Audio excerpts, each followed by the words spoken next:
بسم اللہ الرحمن الرحیم رب اشرح لی صدری ویسر لی امری واحلل عقدۃ من لسانی یفقہوا قولی۔ دن بھر کی سخت محنت اور کڑی دھوپ کے بعد عدنان کو کچھ وقت دوپہر کے کھانے کے لیے ملا۔ سخت بھوک اور پیاس کے باعث اس کی زبان خشک ہو رہی تھی۔ وہ ایک بڑی کمپنی میں سیکیورٹی گارڈ تھا۔ سارا دن گرمی برداشت کرنا اور ذہن کو جاگتا ہوا رکھنا کتنا مشکل کام ہے۔ ہر وقت چاروں طرف نظر ہونی چاہیے، ورنہ کسی بھی لمحے کچھ بھی ہو سکتا ہے۔ اس کام میں ذرا سی بھی کوتاہی زندگی بھر کا پچھتاوا بن سکتی ہے۔ آج عدنان کی ملازمت کا تیسرا دن تھا اور اسے یہ ملازمت ملی بھی بہت دعاؤں اور محنت سے تھی۔ مہنگائی نے تو سب کی کمر ہی توڑ رکھی تھی۔ اب تو اس کی جیب میں راشن کے پیسے بھی نہیں تھے۔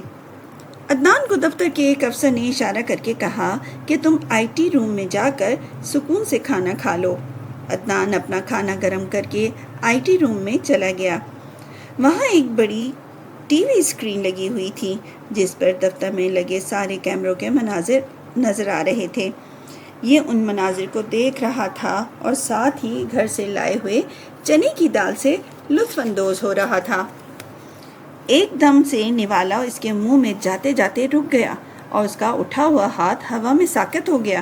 اس نے اسکرین پر دیکھا، اس کی جگہ جو گارڈ ڈیوٹی پر تھا اسے 2 آدمیوں نے جکڑ رکھا تھا۔ اس کی گن چھین لی گئی تھی۔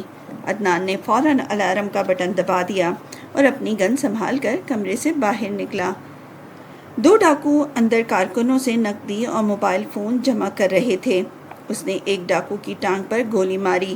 وہ اپنا گھٹنا پکڑ کر نیچے بیٹھتا چلا گیا۔ دوسرا ڈاکو عدنان کی طرف مڑا ہی تھا کہ ایک کارکن نے اس کی ٹانگ میں اپنی ٹانگ اڑا دی۔ ڈاکو منہ کے بل گرا۔ یہ دیکھ کر سب کارکنوں نے مل کر دونوں ڈاکوؤں پر قابو پا لیا۔